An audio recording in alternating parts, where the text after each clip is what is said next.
Welcome back to another episode of the Supernaturals. We're your hosts, Cal and Jake. Okay. Didn't roll off the tongue, but you know what? Your name came first. Mm-hmm. So, do you feel good? I feel good. I feel great. Beautiful. Yep. Mm-hmm. Guys, we're excited to be back for another episode. Yes, we want to say that we hope you enjoyed Cult Month. If you have no idea what we're talking about, and this is your first episode, first and foremost, welcome.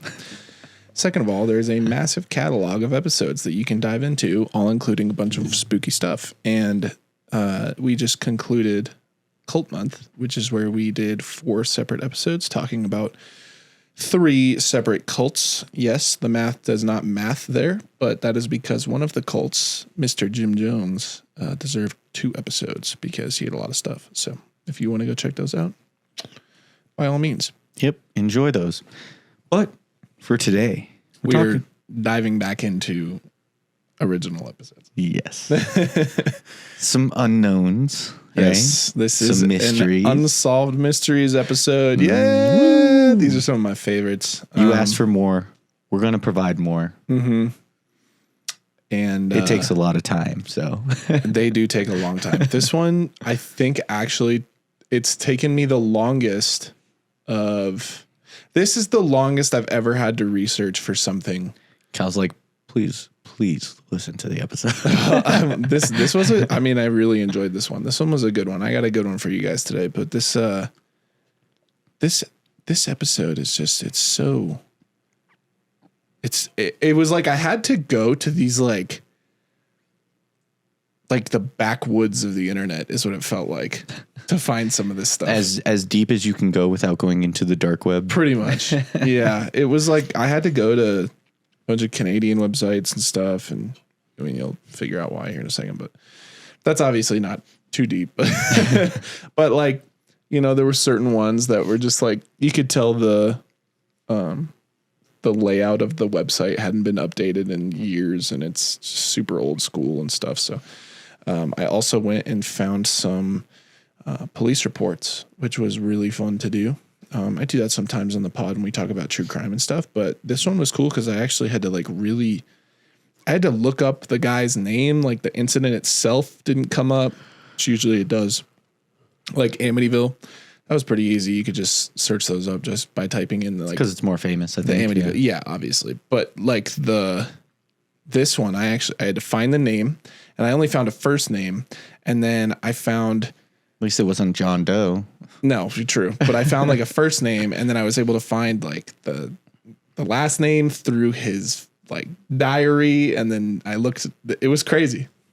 Well, so I'm excited. I hope you're excited because unsolved mysteries are one of my favorites as well. Mostly because I just love theorizing what any outcome could happen. Yeah, this one stretches out across some time, so that's something we need to. It's not like it's just one event, right? I'm not going to be. This isn't.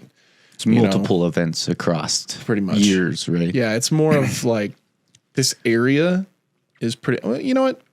Let's just get into it. I don't want to spoil nothing. So throughout our first 2 seasons here on the Supernaturals podcast, we've talked a lot about like outdoorsy, spooky stuff. Whether it's unsolved mysteries like the Dyatlov Pass incident, or rather a look at creatures like the Yeti and skinwalkers. We together, Jake and I, sure do love the outdoors. And I think that that's pretty, you can tell if you just look at our episode layout. And, you know, we've mentioned a few times that we live in Colorado. So, yeah, of course we like the outdoors. I mean, it's like, sure, you know, abandoned buildings can be scary. Even your own house can be scary sometimes. Mm-hmm. But the thing about nature is that regardless of our technology and equipment that we have, nature is an undeniable force that will almost always win. Throughout history, we've seen mythical stories about creatures that live out in the wilderness, hiding or waiting for their next meal. I've always asked the question, are these creatures just meant as a metaphor, or is there any actual truth to them? And then we take a look at the unsolved mysteries that occur in the wilderness, like Dyatlov or Kamer Dobbin, and we think it's either extraterrestrial, government activity. Well, I hope you guys are ready, because today our story brings us to the Nahanni National Park Reserve in Canada. And within its national park resides the Valley of the Headless Men. Ooh, nice. Thank you. Clip that. So that is a real 100% right there. Thank you. Yeah. Thank you. I was really happy about this episode. All right. So for starters, where is the valley? Now, the location of our story takes place in the Nahanni National Park Reserve, as I said, which lies in the Decho region of the Northwest Territories in Canada. Now, is this like a public land? Am I jumping too far ahead again? Because Yes. I seem to do that a lot. But I'm like, do. you know, You have these questions, and it's funny because I know you have these questions, which will then get answered in like a sentence or two. I know. And Yes, it's usually it is like, public land. It's a national park. Yeah. Yeah. But like,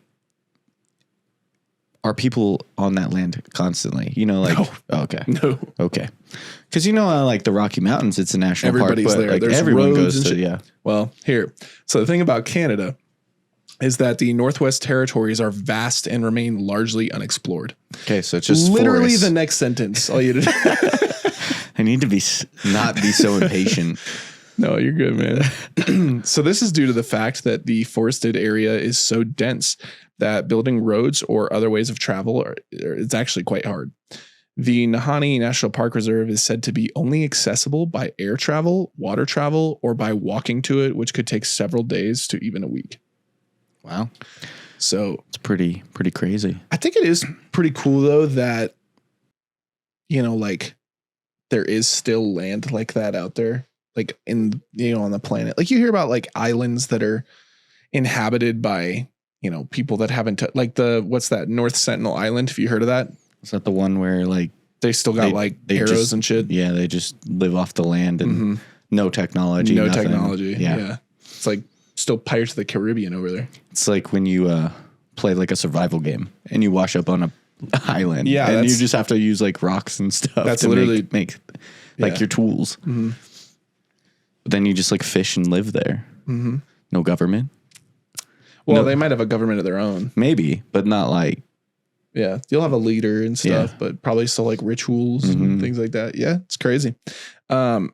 So it's crazy like being here in America and Where there is rules. well, yeah, but I'm saying like, you know, there's a lot of vast wilderness that we have for sure. But even when I'm on these like crazy hikes and stuff, there's still roads. Like you can still see roads and so, you Oh, know what I of mean? course, Like there's roads everywhere. There's pathways everywhere. Here, it's kind of cool that it's just kind of untouched. Mm-hmm.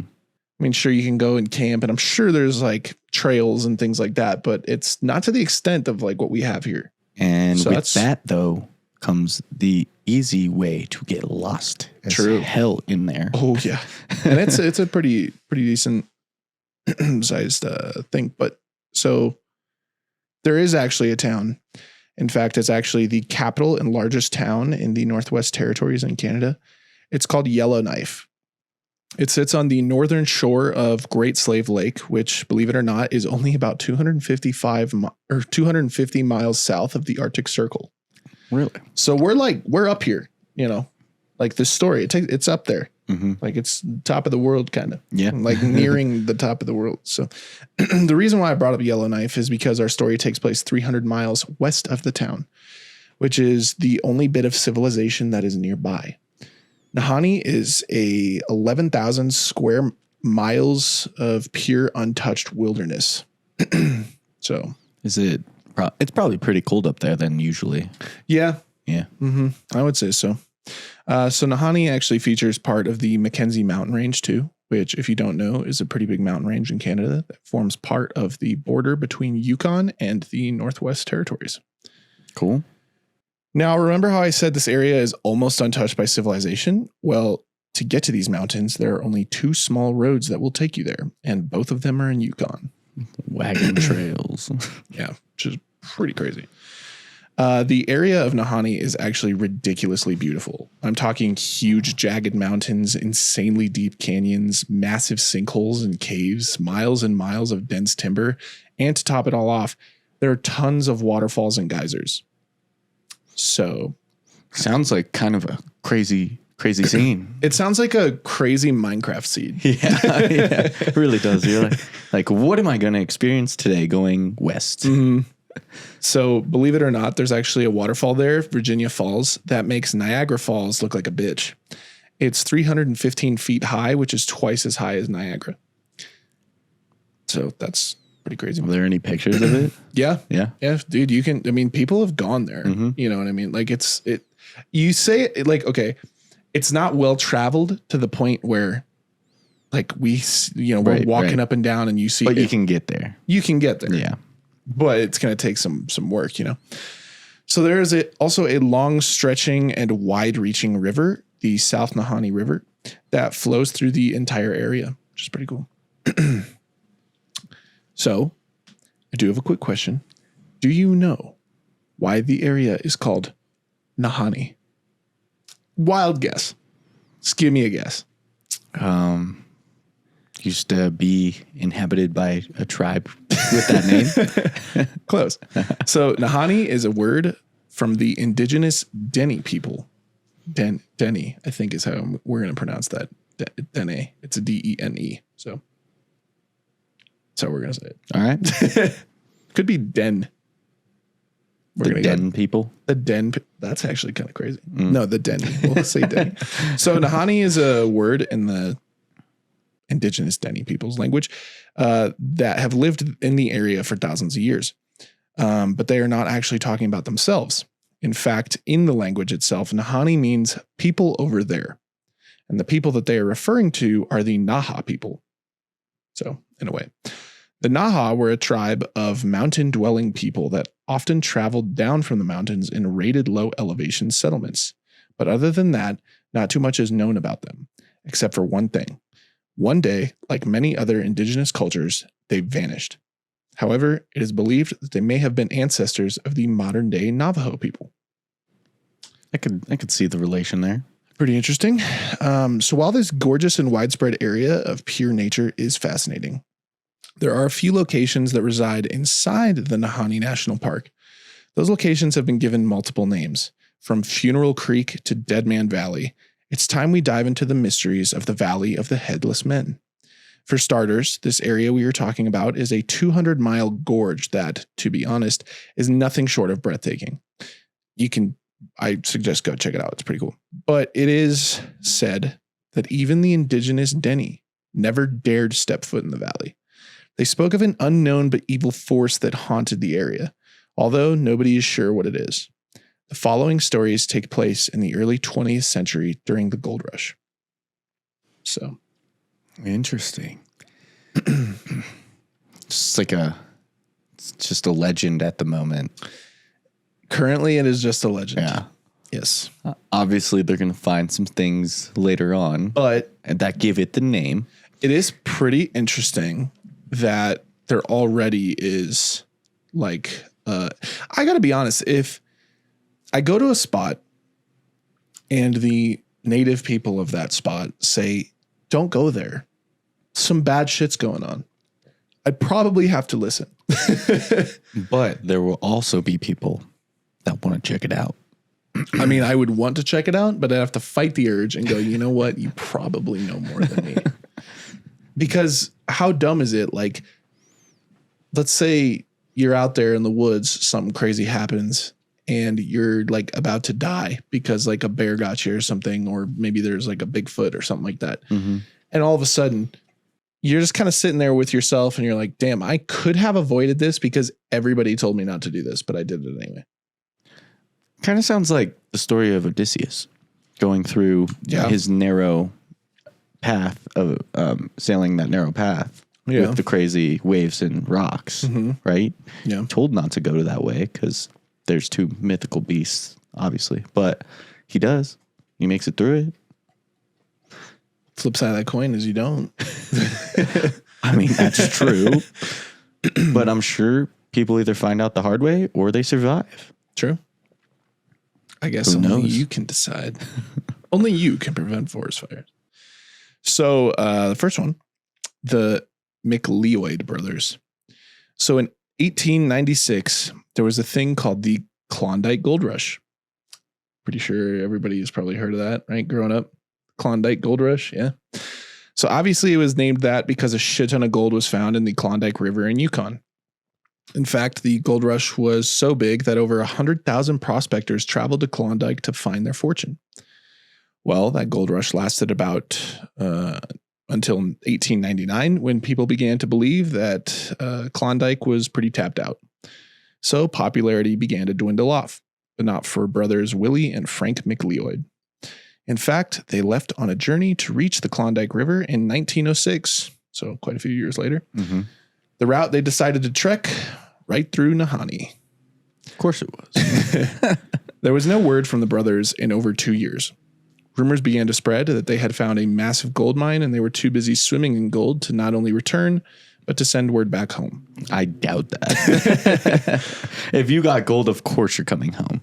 Either that or you're going to like hire somebody to just be like, hey, by the way, we're fine. Yeah. See you guys later. Yeah. They found El Dorado. So obviously rumors of this huge gold mine sparked adventures and expeditions to the Klondike to find the brothers and their supposed newfound wealth. So just a quick pause here. The legend of the McLeod gold mine has actually become quite a big deal. Multiple people have tried to find it and multiple people have never returned. It truly is a lost treasure if it does exist. So well, first of all, what are your thoughts on that? Just the McLeod gold mine. Basically what I said already is if they're okay, they're probably coming back. Something probably happened to them. So you think they're goners? They're goners. They're toast. They didn't find El Dorado. I really don't think they might have found gold. They might have been lucky. But I think they were probably on the wrong path. I'd like to make it a movie. Time. That would be interesting. I think it'd be a good movie.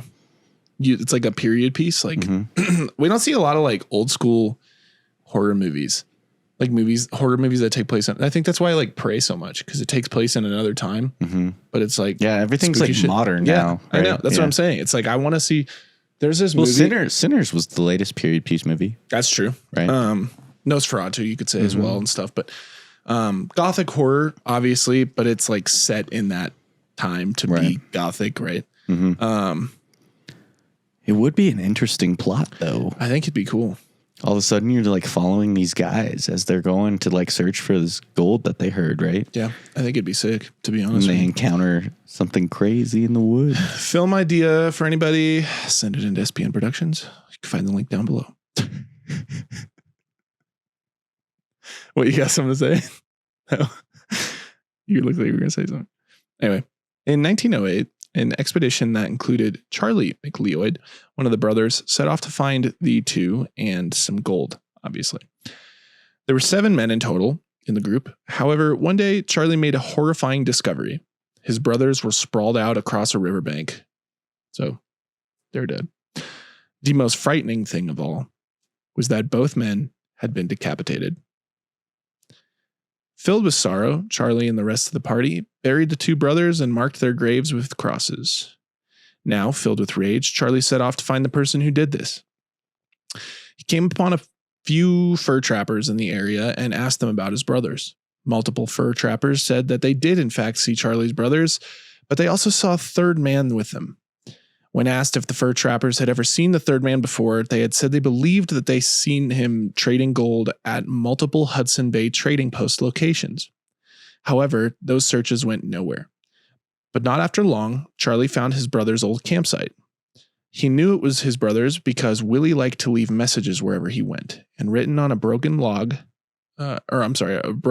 sled that laid inside the old campground said, we found a fine prospect. You know what's interesting about all that? So, it kind of got my mind stirring a little bit. You know, like, I think I go on hikes. I go on a bunch of stuff. They're not crazy expeditions, but I don't think to log it. I don't think to journal it like back in the day, right? Yeah.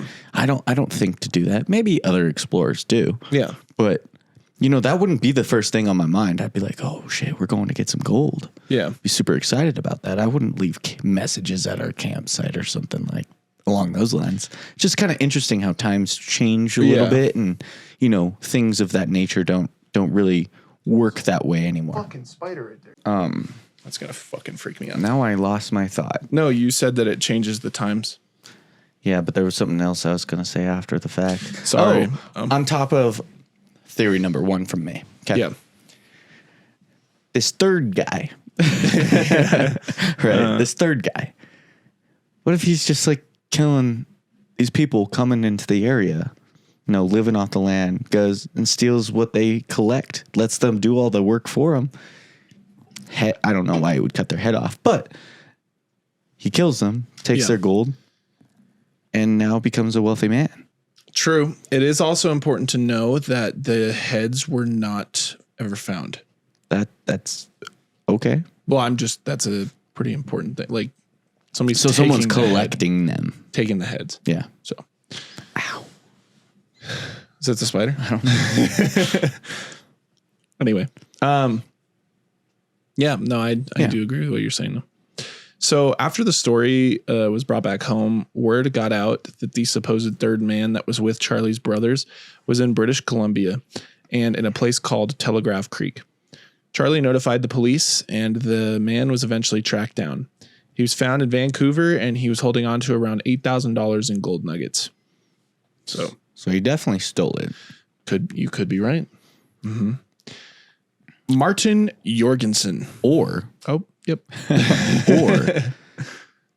they were just doing similar tasks, and they asked, or they allowed him to tag along.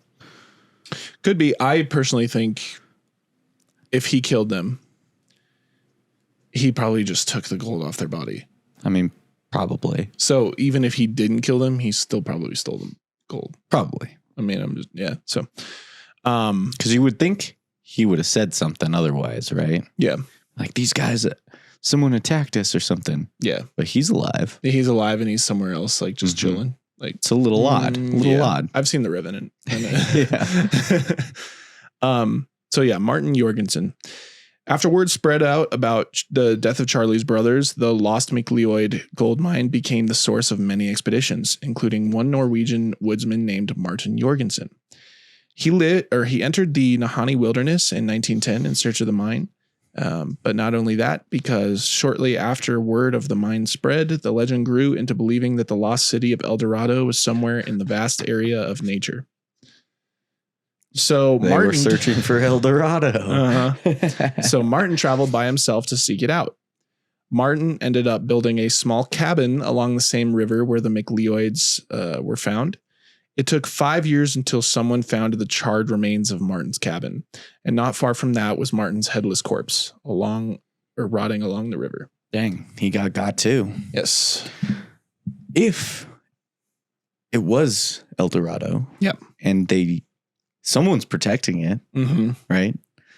Saying if you see it, you will not live to tell. And if you don't find it, you're close, so we have to do something about it anyway. Yep. Seems a little suspicious out here. Or it could just be somebody's just fucking whacking people. Or it doesn't exist, and someone's just killing people in this area and getting away with it. I mean, for a long time. If you're a serial killer, you just love killing. Here I go killing again. Then you probably are going to go to a spot where people are just coming to you. And it's not like you're in not small groups, probably. Yeah. And you're not like, if somebody sees you out there, you just go, yeah, I'm just prospecting. So nobody would be able to tell. Right. And then you kill them. And there's just thousands of miles of just wilderness to where you don't have to worry about anything. Like, nobody's going to find them. And if they do find them, how are they going to know they found the bodies, right? They did. Yeah. But how are they going to know, like, it's you? Right. I mean, especially without the head, can't DNA the teeth. I mean, back then, could you really DNA? Maybe the fingernails? I don't know. I don't know. I'm not a forensic guy. I'm not either. But I see what you're saying. Yeah. It could be, Mm-hmm. So that's a pretty wild theory. We'll get into that. There's more to that theory. But what I'm curious about is are there any other wounds on these people, or is it just a straight decapitation, nothing else? Not that I have found. Okay. from what it seems like to me, Just a clean. just decapitated. His kappa was detated. Interesting. Yeah. So the legend grows. After Martin's body was found, legend began to spread out about a curse that was on the valley. One that made people disappear or meet a strange end as they searched for gold. A World War I veteran named John O'Brien was found dead in 1922 along the valley. He was slumped over some sticks holding a box of matches. Weirdly, it seemed like he had all of the tools to start a fire. But simply, he could not and died from the cold. So that is a bit weird too. He still had his head, but how is a World War I veteran going to die over the kindling of a fire and like all the tools and just die from the cold? Strange. It's odd. It is odd. The only and slightest thing I could see is tornadoes. It was no. It was quite cold on his journey. Hypothermia. And he couldn't even get the matches and stuff out of his pockets or whatever because his hands are so cold. Could be. And can't actually start the fire to actually, survive the night. Could very well be that too. But that's pretty slim because you think a pretty like vastly knowledged person would be, it's pretty damn cold. I should probably start a fire and find some shelter. He did gather the sticks too to like have it ready. Right. So how can you do that but not? I know. And you had matches. Yeah. It's not like you had to start the fire from straight scratch. Yeah, right. Exactly. Interesting. So unless the matches just weren't sparking. We've had those before. Bunk matches. Yeah, true. Another one, a Canadian prospector by the name of Ernest Savard was found dead in his sleeping bag in 1945. So quite a few years later. And you guessed it, his head was gone. Did I guess it? You might have guessed it, but I didn't. So this actually continues too. I could go on and on, but people who travel in this area are either found dead or are simply never heard from again.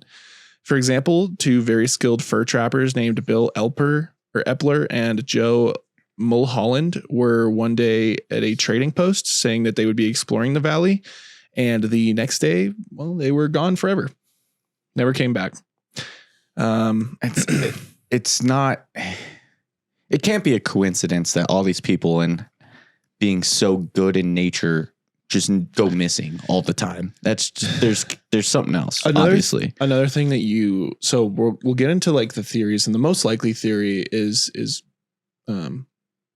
this thing, but I don't want to get too far into that because we have this pretty big piece coming up. But basically, I wanted to say like, look at the time though.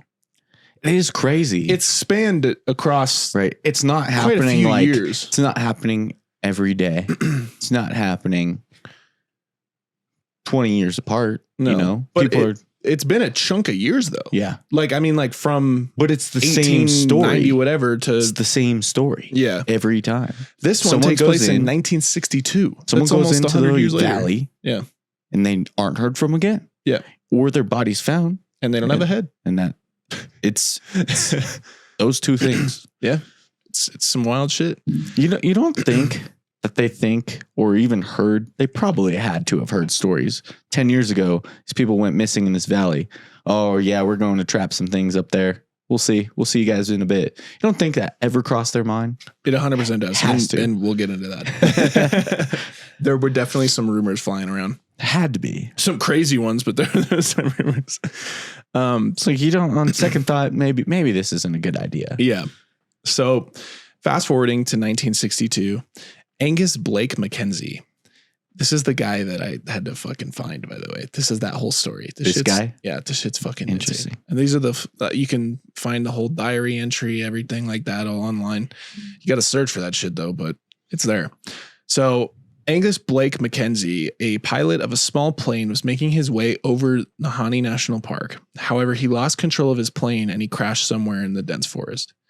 He actually survived and didn't receive any serious injuries. He was able to build a small camp near his crashed plane, and he even had enough provisions from the plane's cargo to last him up to a week. Easy. So Mackenzie was aware that his flight was known and that there would be search parties sometime soon. So he waited and wrote in his diary about how he spent his time. Like I said, you can actually find this guy's diary entries online. Pretty hard to find, but once you do, it is pretty cool to look at. Here are some of the entries. So I actually got some of them. First one. It was brutal work and it left me terribly weak. I couldn't complete the trip to Mickey Lake, so I'm beginning to have doubts about my ability to ever do so. But at least now I'm sure of my location. I could see Mickey Lake clearly from the mountaintop.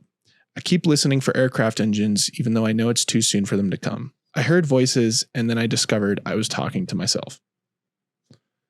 Been there. The next one goes, Mackenzie even watched the search planes fly above, although they couldn't see him in the dense timber and snow.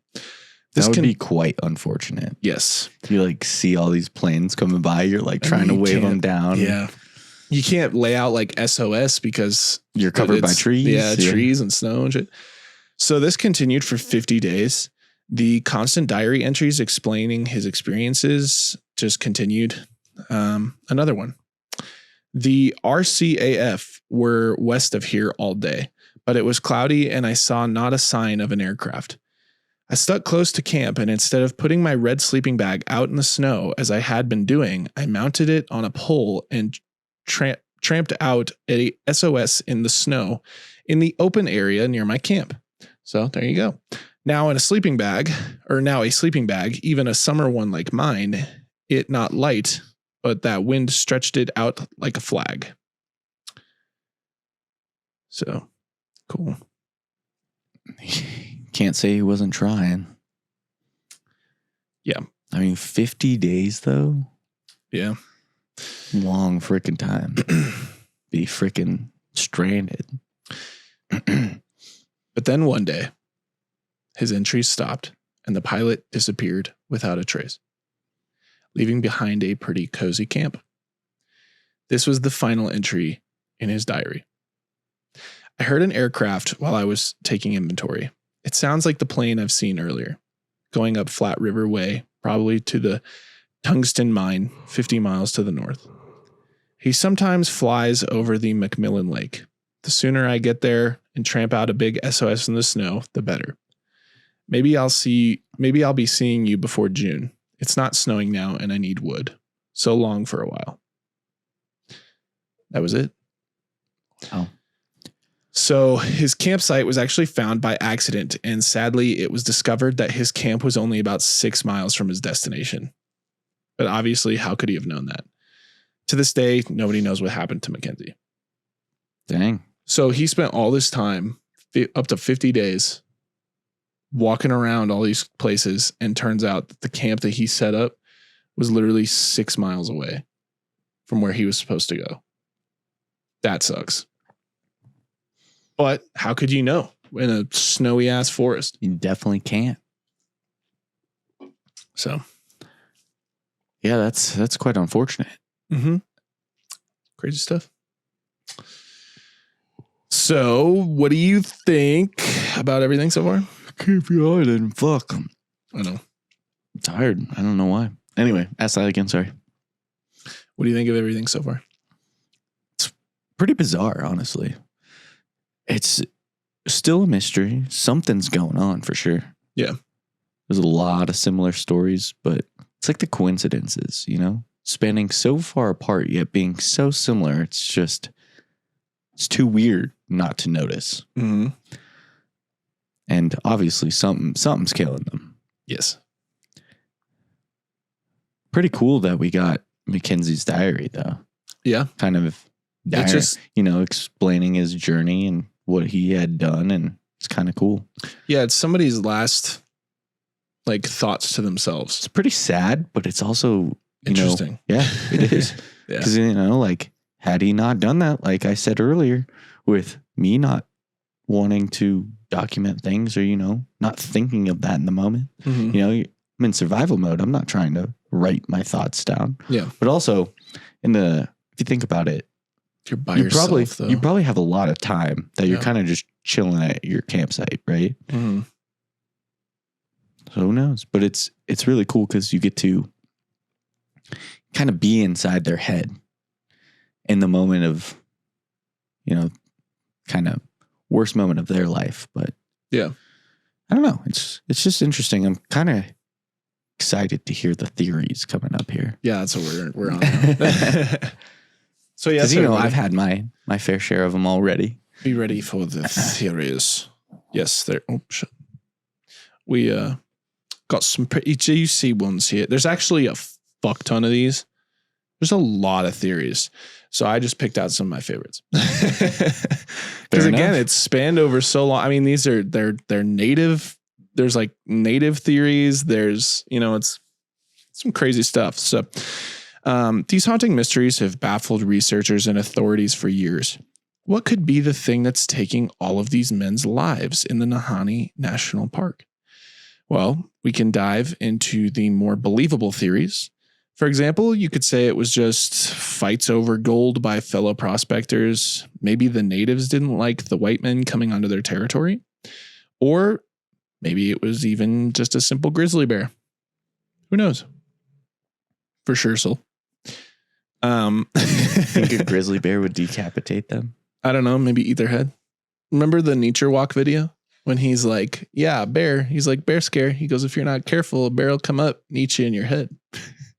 That's right. No, I don't believe it's a bear, but that is a theory. So then there's the more supernatural theories, which personally I do love a lot more. But before we go down that rabbit hole, let's talk about a special animal trapper. He goes by the name of Albert Johnson. So Albert Johnson was a fur trapper that resided in a beaten down log cabin about 40 miles from Nahanni. However, he is on record for being one of the people who searched for the McLeod's lost gold mine. Due to his run-ins with other explorers and trappers, Albert Johnson became notoriously known as the Mad Trapper of Rat River. Quite the name. Mm-hmm. Basically just means he's just kind of crazy. If you have Mad in your name, like the Mad Trapper or the Mad Hatter, it just means, okay, that guy, stay away from that guy. Yeah. He's nuts. Yeah. So not much was ever actually known about Albert Johnson. In fact, that isn't actually his real name. It was just something that people called him. They just called him Albert Johnson instead of John Doe.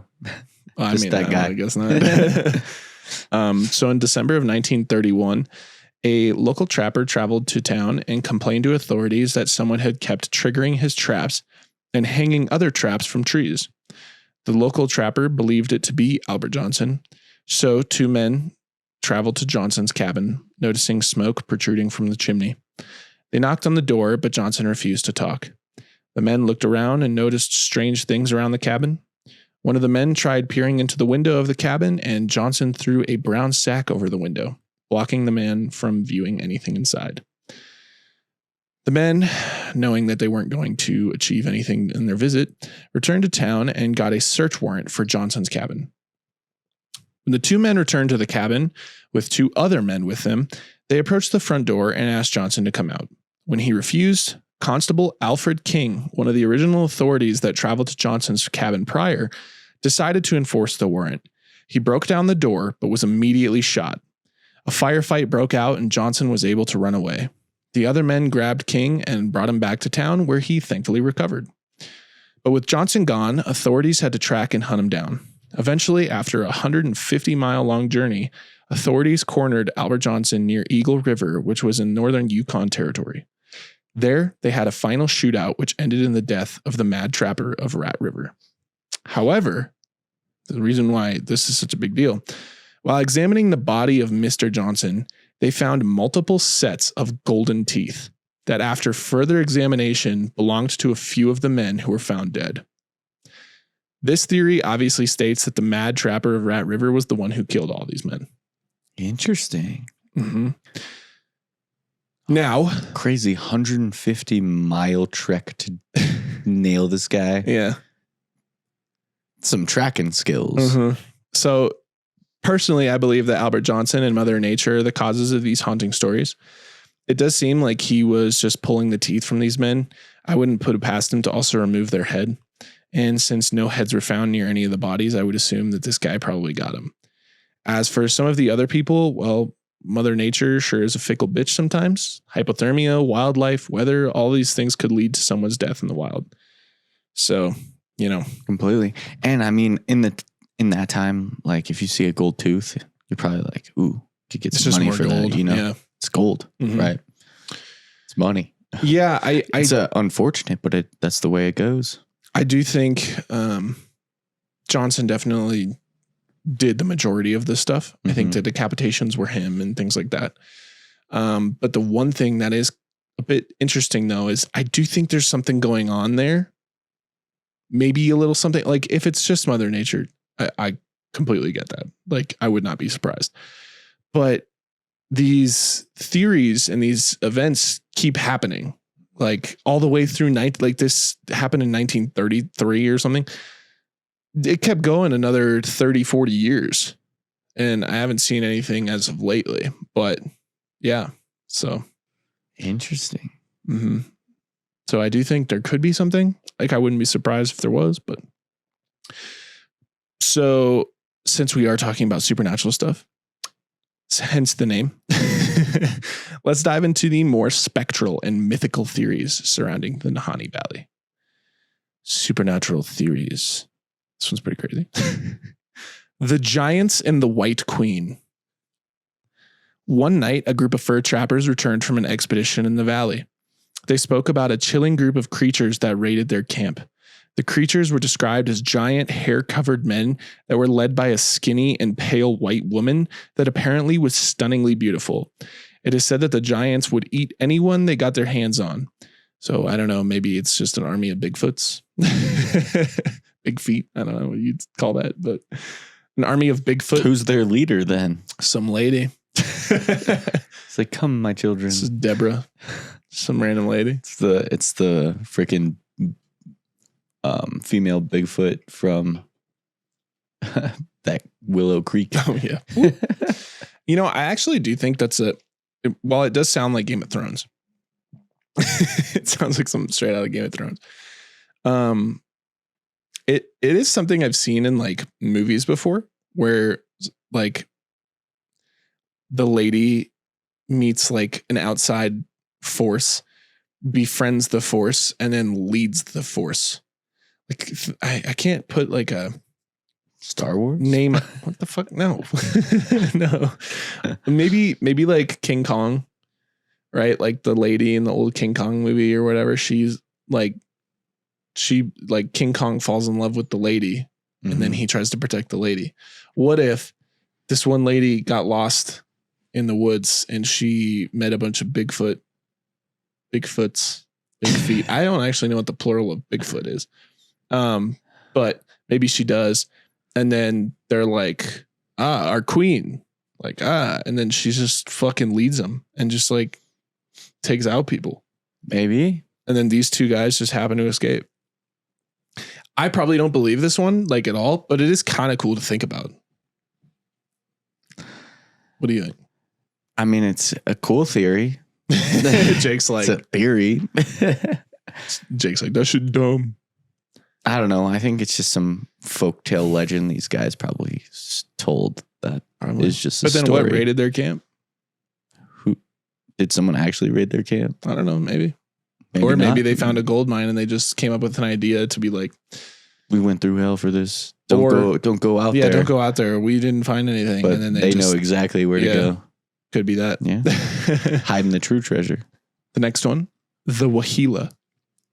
Another creature. This one was apparently seen after a group of hunters returned from their trip in the valley. They reported seeing a haunting creature that chased them down and out of the mountains. There was only one, but it resembled a prehistoric creature that is often called the bear dog. Researchers have also stated that this mysterious creature more resembles the dire wolf, which has just been genetically brought back to life. That it has. But either way, the Wahila is actually agreed upon by many that it is likely the cause for all of the disappearances. Interesting. But like, think about it. It could just be a big ass wolf. That wants to just eat your head, though? No way. I don't know. No way. Maybe it just got there. No way. Maybe it just bit your head off and then was like, I'm good. Nah. It's eating your whole body. But it is agreed upon by a lot of people that that's the cause. So I don't know about that one. pretty interesting. I'm going to stamp that with false. I do think it's more believable than the fucking army of Bigfoot. I definitely would agree. Led by the queen from the Lion, the Witch, and the Wardrobe or whatever. The Nukluk. The last three we'll talk about, the Nukluk was also a rumor that spread during the same time as the Wahila. However, the Nukluk was a group of small humans that dressed in leather clothes and wielded stone clubs. They are often known as cave dwellers and have actually been linked back to the original Nahanni tribe. So it's basically just a bunch of like... See, now this one's a little more believable. It's just like a bunch of little people, though. So? It's... I'd be more... You probably shouldn't say that. You know what I mean, though? Yeah, no, I got you. But it's more believable than the big feet. I'd be more I would be terrified of some big feet, Bigfoot, led by like a crazy, like hot lady. No, I actually don't believe in that one at all. I could believe the Wahila, the bear dog, the wolf thing. Really? I could. Yeah, I could. It's a wolf. It's like, yeah, but why is it just eating your head? I'm sorry. I'm telling you. The wolf thing makes more sense to me because I personally believe we haven't found, like, I'll go all the way back to the Bigfoot episode. If that guy's listening again, I don't believe in Bigfoot, but if somebody came out and said Bigfoot exists, I'd be like, yeah, probably. Like, I would not be surprised. I feel like we haven't explored everything that we can. There could be a cave out there where there's just a fucking Wendigo. Like, you never know. I'm just saying, dude, we haven't explored everything. We haven't. And this whole thing where it's 11,000 miles of untouched wilderness. If somebody said, yeah, there's a big ass like wolf in there, like watch out, I'd be like, okay, probably. That's what I'm saying is like, it doesn't. And if there was a Bigfoot, I'd probably go to a place where there's like no roads. Yeah. Stay hidden. Yeah. Leave me alone. Yeah, leave me the hell alone. I'm going to go up here to fucking Nahanni or whatever. I'm just saying. What? But all the Bigfoots were seen in Cali, right? Weren't they? In California, kind of, yeah. Oregon, Washington. Maybe. I don't know. I don't know, dude. I can buy the... Fear can strike you in a lot of ways. Yeah. And you could probably, in the brain, can make things up in potentially the darkness. So, yeah. What did they actually see? Who knows? I mean, you you're right. could be seeing shadows, weird things. You don't know. Our and then they Nautical come Monsters back. episode. Remember that one? The one with the... they would see like shadows and shit in the water and be like, oh, that's... Yeah. Kraken. Yeah. Could just be a big squid. But like you might be freaked out in the woods at night and you hear something step on a stick or whatever, startle you. You take off running, you look back, you see a bear that maybe resembles a wolf. You make it out. You come back to the people that you were worried about you, or you just, trading. Yeah. You tell them this crazy story, and then you have a game of telephone that gets manipulated through the years. Yeah. Also a possibility. True. Because you could say, oh, I saw this bear. Someone changes it along the way and goes, no, it's a big wolf. I don't know. There's a weird line here. I guess regardless of all that, what do you think happened? What do you think's going on up there? I think there's a serial killer killing people. For that long. Mm-hmm. I think Albert Johnson definitely helped with that. I think he wasn't alone. I think he's alone. I don't think so. It is possible that there could be another serial killer up there. That's possible. Just meet each other up there and go, what's up, dude? High five. I feel like serial killers would be like They like walk by. They like give the little little both nod. covered in blood. You're like, for Keep sure. walking. No, I actually No, do but like think for like, real. There's probably. I think there's a serial killer. I think it could just be like the old like tribe Maybe that maybe, we don't maybe, really know anything about. Maybe they're just like, just please stay off our land. But even We've like, warned you with a few bodies now. well, even the Denny people said that there's like, don't go up there. There's got to be a reason for that, right? So I'm telling, they're like, I think that there is something a little bit more going on. Do I have any idea? Definitely not supernatural, but let's be realistic here, okay? Fucking Jake. It's not a tornado. Why do you keep bringing this up? Because that was the funniest thing I ever did. Oh my god. Said that one time just to fucking clarify that cows could get fucking ripped apart by a tornado. No, I couldn't tell you what the issue. It's not like in Dyatlov, I immediately was like Russian government, 100%. There's a lot of possible. Or did I say UFO? Scenarios. What did I say? Kamer Dobbin was 1,000% Russian government. You can't change my mind on that. The Outlaw was Russian government. No, Kamer Dobbin was with the gas that they created and the one little. Literally tell me that it was anything else. There's nothing that makes more sense than that. The Outlaw was the one where it could have been hypothermia, right? Well, their tongues were missing. Yeah, their that's eyes a were little out. weird, but They like cut their tent open and ran out like barefoot and stuff in the middle of a storm. Like, they were testing gas over there too, and they started killing too many people. And they're like, "Fuck, we gotta move." They move it to the other mountain, in the same range, but just a different location. Now they're like, "Oh fuck, we're still killing people over here." I actually don't think, personally, and this is a little off topic, but I think Dyatlov could have been Russian government. I also could think it's something else because there was radiation found on the clothes and things like that. So could be aliens. Possibility for me. I believe in aliens. Could be. Maybe. Kamer Dobbin, though, 1,000% Russian government because that shit, it just didn't, it made too much sense. They were testing a new nerve gas just a little bit away. And what better way to test it than on like people? And they're unsuspecting. They're just like, so they threw it down and we wouldn't have heard about it, in my opinion, if the one girl didn't survive. It's true. Unsolved mysteries are crazy. Go check out Kamer Dobbin and the Outlaw Pass. Now streaming. But this one, let's get back to this one. I can't tell. Well, I can't tell you. I have no idea. A lot of possible scenarios of I have what it no could idea. be. That's why they're so interesting. Is because you don't know, so your brain's just like, what the fuck could it be? I can't even think of anything. Like I genuinely can't think of anything that makes sense. I've researched this shit for a long time. And there's a reason why there's all these crazy supernatural theories. And it's because nobody knows what the fuck is going on. Yeah. The world may never know. That actually was like one of the last lines in my thing. Mr. Owl. But yeah, maybe it's Mr. Owl. Who knows? No. I don't know. If you guys have theories, though, let us know because I would gladly like to hear them because I have no idea. Maybe we'll do a fan submission theory episode. Yeah, could be cool. I guess. Yeah, maybe. Yeah, that one's it's a crazy one. So just to wrap things up here. So whether it was a group of Bigfoot-like creatures led by a queen, a direwolf, a group of small cave-dwelling cannibals, or Albert Johnson, the mad trapper of Rat River, the Nahanni Valley has stunned researchers for years. And while the truth is unsolved, there remains one solid truth. The Valley of the Headless Men has a dark secret, a secret that, for all we know, will never be discovered. Or mine.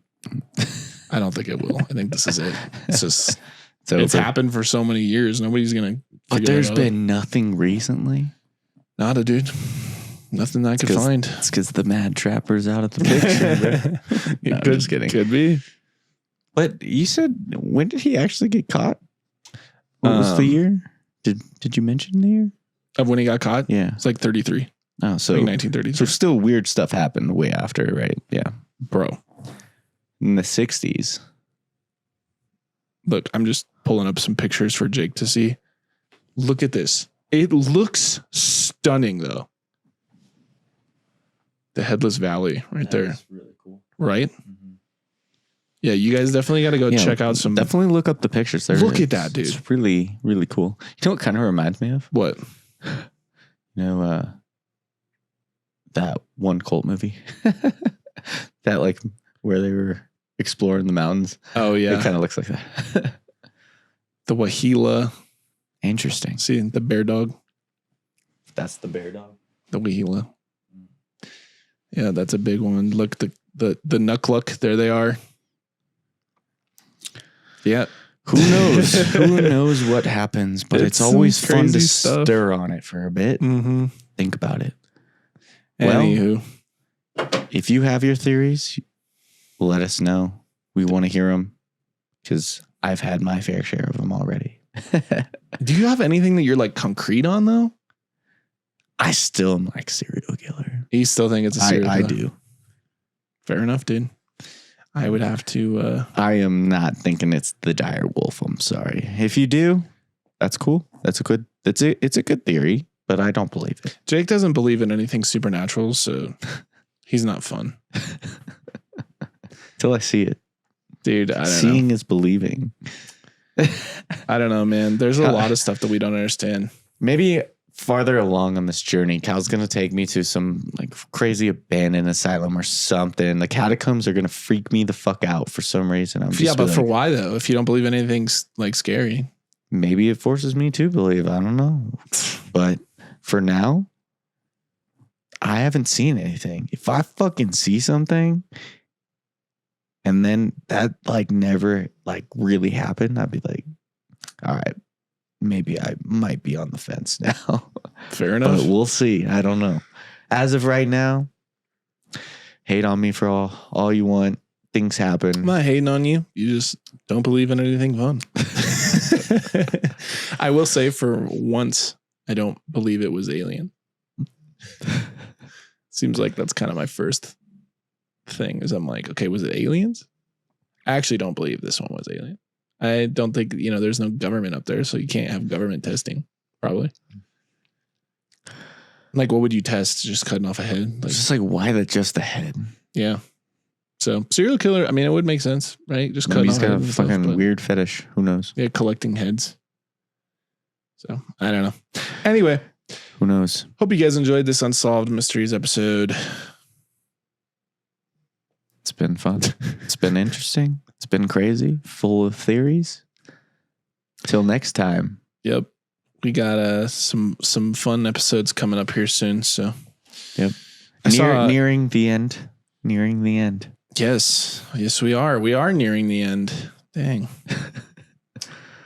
It's bittersweet, but we're not going anywhere. No, we'll actually have a lot of content coming out on our YouTube. So if you guys want to go check that out. Anyway, hope you guys enjoyed. Check out our stuff. Short film probably will be out now. Yeah. Finally. Happy September. Yes. Enjoy. It's officially pumpkin spice season. Enjoy the fall season. God, I'm get stoked. All right, guys. Yeah. We'll see you back here next week for another episode of The Supernaturals. Take care. Check out our Patreon. Jesus Christ, couldn't talk there. And we'll see you around the graveyard. Thanks for listening to this chilling episode of The Supernaturals. For your protection, make sure to like and subscribe on your favorite podcast platform. And stay tuned for the next episode.